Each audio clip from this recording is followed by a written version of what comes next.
Bipartisan calls to ban TikTok growing. Congresswoman Cammack confronting the company's CEO with this during his testimony. This video has been up for 41 days. It is a direct threat.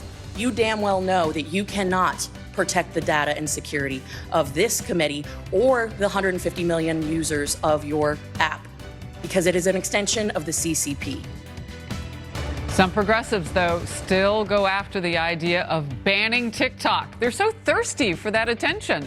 Congresswoman Cammack in focus next. Republican Congresswoman from Florida, Cammack, is with me now in focus. First of all, did you see the tweet and what was your reaction? I did, Harris, and I gotta say, I would say he's gaslighting, but honestly, I think he's just full of you-know-what. Honestly, does he believe that Americans are going to buy the fact that Republicans who have been screaming and stomping and going to the border for the last several years are actually looking to cut Border Patrol agents?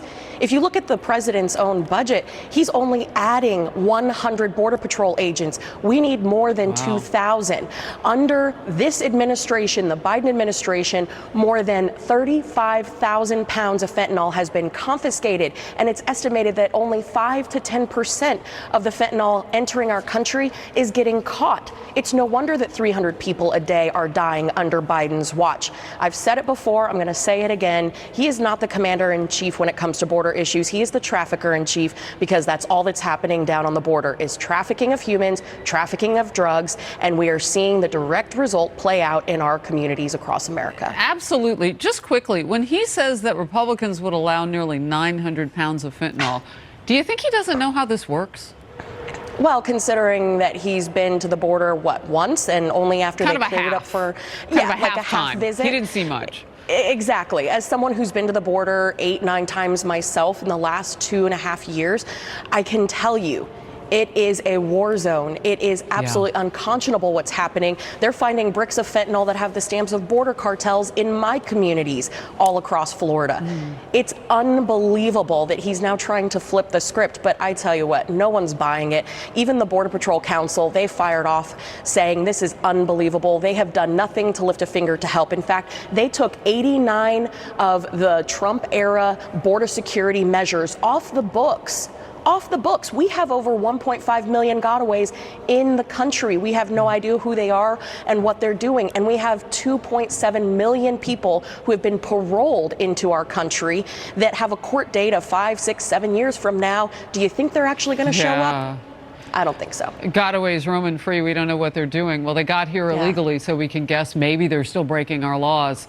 Imagine that. Bipartisan outrage over TikTok is growing. Last week's congressional hearing put the China-owned app's national security risk on full display. Lawmakers want it banned. Let's watch. What the hearing made clear to me was that TikTok should be banned in the United States of America to address the immediate threat, and we also need a national data privacy law. I think the White House is very in favor of this bill. But end of the day, you cannot have American data collected, nor can you have the ability for the Communist Party to use TikTok as a propaganda tool. Some progressives still argue against a ban, though. Congressman Jamal Bowman said a ban on TikTok is racist. Can't make it up.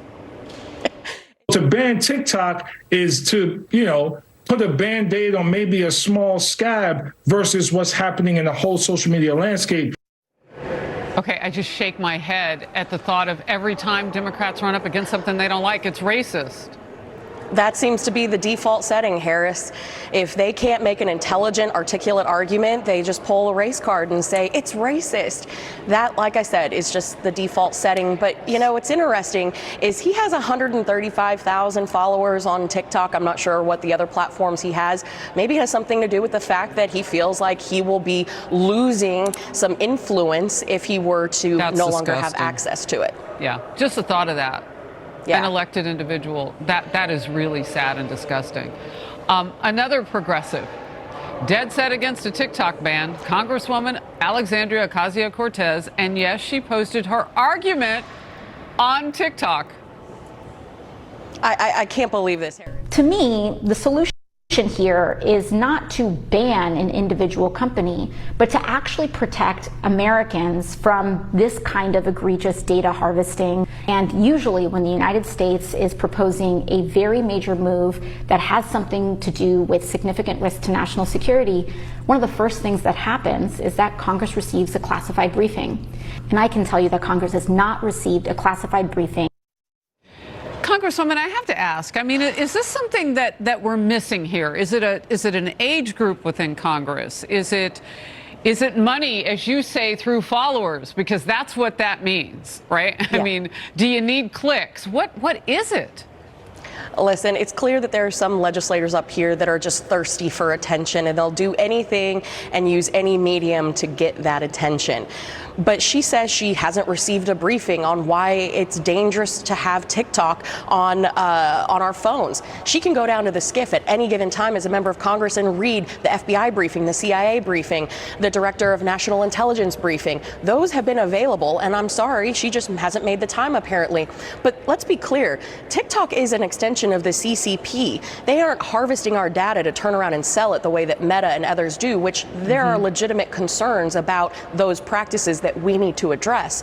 But that aside, TikTok is using this as a form of asymmetrical warfare. They are harvesting our data and our future generations' data to use against us. It's biometrics, it's keystrokes, it's all the information on your phone. If you are potentially in the future going to go into the military, get a security clearance, you will be compromised and no longer eligible to do so because you, at that point, have basically given away everything to our number one adversary.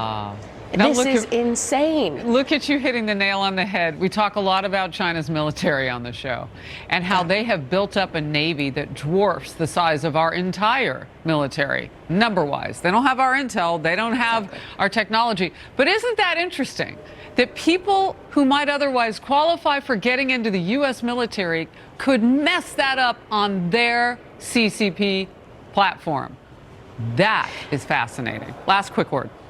You know, I just think that it is so important that we focus broadly in a bipartisan way on a national data security privacy legislation, because if we don't, we are literally giving away the farm. The CCP will undermine us at any point in time. We've got to fight back, and it starts with TikTok. Congresswoman, thank you so very much. Appreciate you being in focus. Thank you.